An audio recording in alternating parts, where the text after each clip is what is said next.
नमस्कार, मी डॉक्टर सुप्रिया सराटे आपल्या सर्वांचे माझ्या यूट्यूब चॅनलमध्ये स्वागत करते.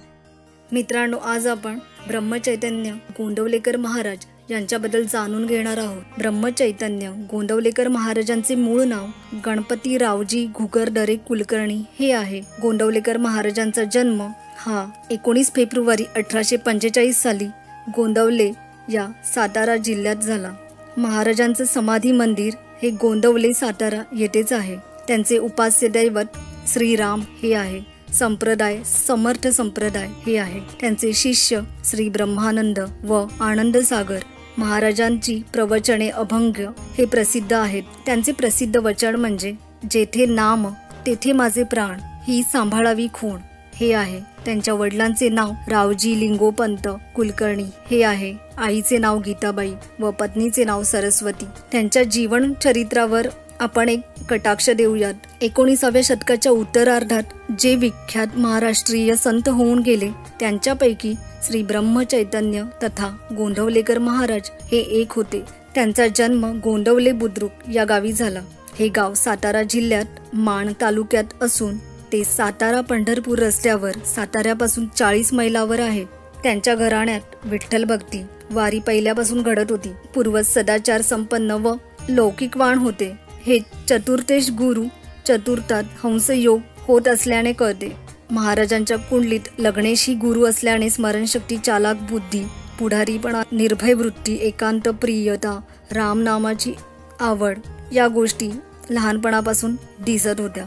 ते 9 वर्षांचे असताना गुरुच्या शोधार्थ घर सोडून गेले. पण त्यांच्या वडिलांनी ते कोल्हापुरात असल्याचे कळल्यावर त्यांना घरी परत आणले.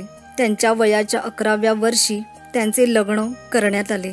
पण त्यांचे प्रपंचात चित्त रमेना व ते लवकरच गुरु शोधार्थ पुन्हा घर सोडून निघून गेले. मित्रांनो, इथे आपल्याला कळेल की त्यांच्या कुंडलीत चतुर्थ व कुटुंबेश यांचा संबंध शनी दृष्टी चतुर्थावर, यामुळे कुटुंब सौख्याचा गृहसौख्याचा त्यांनी त्याग केला. कुटुंबेश शनी हा मार्केश बुध षष्ठेश शुक्राच्या युतीत स्वक्षेत्री आहे. त्यामुळे त्यांचे घरात मन लागत नव्हते व ते लवकरच गुरु शोधार्थ पुन्हा घर सोडून निघून गेले. त्यांनी तत्कालीन प्रसिद्ध व अप्रसिद्ध अशा सद्गुरूंच्या भेटी घेतल्या, पण त्यांच्या मनाचे समाधान झाले नाही. ते गुरु शोधार्थ उत्तर भारतात फिरले. शेवटी रामदास स्वामींच्या परंपरेतील एक थोर सत्पुरुष श्री रामकृष्ण हे गोंदवलेकरांना भेटले व त्यांना नांदेड जवळील येहळे गाव या गावी श्री तुकाराम चैतन्य यांच्याकडे जाण्याचा त्यांनी सल्ला दिला. या सल्ल्यानुसार गोंदवलेकर हे तुकाराम चैतन्यांकडे गेले. तेथे 9 महिने राहून त्यांनी एकनिष्ठेने गुरुसेवा केली व ते पूर्ण ज्ञानी झाले. तुकाराम चैतन्यांनी त्यांचे नाव ब्रह्मचैतन्य असे ठेवले व त्यांनी गृहस्थाश्रमी राहून लोकांना भक्ती मार्गाला लावण्याची आज्ञा केली. सद्गुरूंच्या आज्ञेप्रमाणे गोंदवलेकरांनी हजारो लोकांना रामभक्तीला लावले. त्यांचे शिष्य प्रशिष्य हे महाराष्ट्र, कर्नाटक, उत्तर हिंदुस्थानातही आहेत. त्यांची प्रथम पत्नी वारल्यावर त्यांनी जन्मांध मुलीशी लग्न केले. आपल्या घरी व इतरत्र अनेक ठिकाणी रामाची देवळे उभारून उपासनेची केंद्रे त्यांनी निर्माण केली. गोंदवलेकर महाराजांनी असंख्य लोकांना व्यसने, दुराचार, दुराभिमान, संसार चिंता यापासून सोडविले. कौटुंबिक कलह मिटून अनेकांचे संसार सुखाचे केले. यासाठी त्यांनी व्यक्तिगत उपदेश, प्रवचन, भजन, कीर्तन यांचा उपयोग केला. त्यांनी गोरगरिबांना आधार दिला. दुष्काळग्रस्तांना काम पुरवून अन्न दिले. गोरक्षण, अन्नदान, भावी काळात मार्गदर्शक ठरतील असे उद्योग, वैदिक अनुष्ठाने, नामजप, भजन सप्ताह, तीर्थयात्रा करून प्रापंचिकांना परमार्थाला लावले. त्यांनी धर्माबद्दल, भक्तीबद्दल आदर उत्पन्न करून लोकांमध्ये धर्मजागृती केली. नामस्मरण हे सर्वश्रेष्ठ साधन आहे असे त्यांनी कळकळीने व बुद्धीला पटेल अशा रीतीने सांगितले. लोकांना नामस्मरणाच्या मार्गाला लावून प्रपंच व परमार्थ यांचे मधुर मिलन कसे करावे हे शिकवण्यासाठी त्यांनी आमरण खटाटोप केला व मार्गशीर्ष वद्य दशमी शके 1835 म्हणजे 22 डिसेंबर 1913 या दिवशी गोंदवलेकर महाराजांनी गोंदवले मुक्कामी देह ठेवला, ज्यावेळी रवी महादशेत राहू अंतर्दशा होती. मित्रांनो, आता आपण ब्रह्मचैतन्य गोंदवलेकर महाराज यांच्या कुंडलीबद्दल जाणून घेऊया. जन्मतारीख आहे 19 फेब्रुवारी 1845. जन्मवेळ आहे 4:15 पहाटे. जन्मठिकाण आहे गोंदवले सातारा. मित्रांनो, कर्करास पुनर्वसू नक्षत्र आयुष्यमान योगावर गोंदवलेकर महाराजांचा जन्म झाला होता. त्यांची कुंडली पाहिल्यावरच आपल्याला कळेल की त्यांच्या कुंडलीत धर्म त्रिकोण, मोक्ष त्रिकोण किती बलवान आहे. गोंदवलेकर महाराजांच्या कुंडलीची विशेषता म्हणजे त्यांच्या कुंडलीत 4 ग्रह स्वक्षेत्री आहेत. ते म्हणजे गुरु, चंद्र, शनी, मंगळ. गुरु हा लग्नेश चतुर्थेश आहे, चंद्र हा अष्टमेश आहे, शनी हा पराक्रमेश कुटुंबेश आहे आणि मंगळ पंचमेश व्ययेश आहे. मित्रांनो, गुरु हा स्वक्षेत्री केंद्रात हंसयोग हा पंचमहापुरुष योगापैकी महत्त्वाचा योग करत आहे. शनी स्वक्षेत्री वाणीच्या स्थानात आहे आणि आपल्या मित्रांसह आहे, जे शुक्र बुध आहेत. ते अर्थात कर्मेश शुक्र व लाभेश बुध युतीत शनी स्वक्षेत्री वाणीच्या स्थानात आहे. कुंडलीची अजून एक विशेषता म्हणजे अष्टमेश चंद्र अष्टमात आणि या अष्टमावर पराक्रमेश शनीची दृष्टी आहे. मित्रांनो, धर्मत्रिकोणाचा विचार करता धर्मत्रिकोण म्हणजे लग्न पंचम नवम धनु लग्न असल्याने गुरु हा स्वक्षेत्री हंसयोगात केंद्रात आहे. पंचम जो मंगळ आहे पंचमेश स्वक्षेत्री व्ययस्थानात आहे आणि भाग्येश रवी हा शनीच्या राशीत असला तरी पराक्रमात नेपच्यून युती बरोबर आहे. लग्नेश चतुर्थेश गुरु हा स्वक्षेत्री केंद्रात हर्षद युती बरोबर हंसयोगात आहे. पंचमेश व्ययेश मंगळ हा राहू युतीत स्वक्षेत्री आहे. भाग्यस्थानाला स्वतः भाग्येश रवी पाहतो, जिथे त्याची स्वतःची राशी आहे.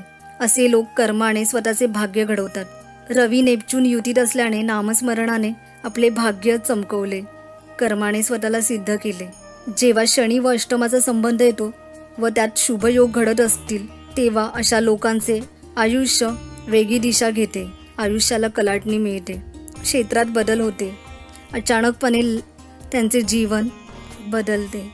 मित्रांनो, मोक्ष त्रिकोणाचा विचार केल्यास चतुर्थ स्थान, अष्टम स्थान आणि व्ययस्थान. चतुर्थ स्थानाचा विचार केल्यास चतुर्थेश गुरु जो लग्नेशही आहे तो स्वक्षेत्री चतुर्थातच हर्षद युती बरोबर आहे. अष्टम स्थानाचा विचार केल्यास अष्टमेश चंद्र अष्टमात स्वक्षेत्री आणि व्ययस्थानाचा विचार केल्यास मंगळ स्वक्षेत्री व्ययात म्हणजेच व्ययेश व्ययात आहे. म्हणजे इथे तुम्ही बघितलं असेल की चतुर्थेश चतुर्थात, अष्टमेश अष्टमात, व्ययेश व्ययात म्हणजे मोक्ष त्रिकोणाचे जे स्वामी आहेत ते त्यांच्या स्थानामध्ये विराजमान आहेत व ते स्वक्षेत्री आहेत. मित्रांनो, अष्टमेश चंद्र अष्टमात व व्ययेश मंगळ व्ययात यामुळे आपल्याला इथे विपरीत राजयोग दिसून येत आहे.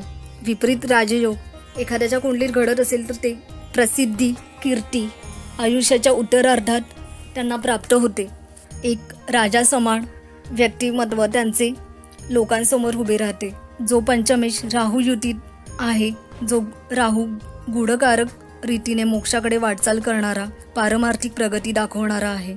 षष्ठात जो केतू लाभेश शुक्राच्या राशीत आहे त्यावर पंचमेश व्ययेश व्यवस्थित मंगळाची व राहूची दृष्टी पडत आहे. केतू हा वैराग्याचा, संन्यासाचा कारक. पंचम स्थान व अष्टम स्थान म्हणजे एक धर्म त्रिकोणाचे व एक मोक्ष त्रिकोणाचे स्थान.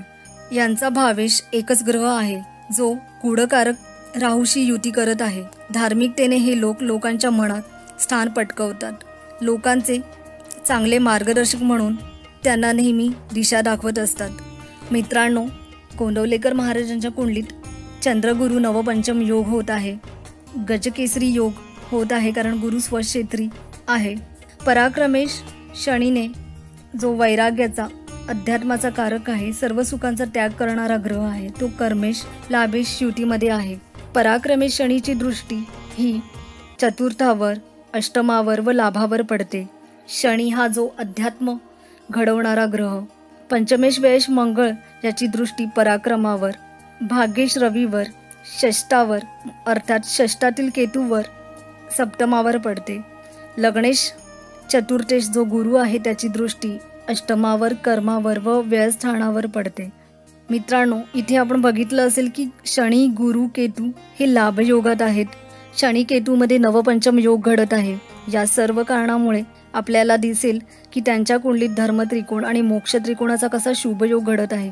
जो योग आध्यात्मिक व्यक्तींच्या, संन्यासी व्यक्तींच्या कुंडलीत आपल्याला दिसतो, जे स्वतःच्या सुखाचा त्याग करून पारमार्थिक प्रगतीसाठी आयुष्यभर झगडत असतात. लोकांना चांगले मार्गदर्शन करतात.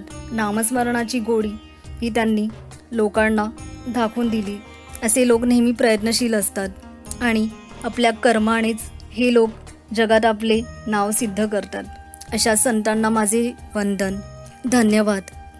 मित्रांनो, आपल्याला आमचा व्हिडिओ आवडला असेल तर नक्की लाईक करा, शेअर करा आणि चॅनलला नवीन असाल तर सबस्क्राईब करायला विसरू नका. धन्यवाद.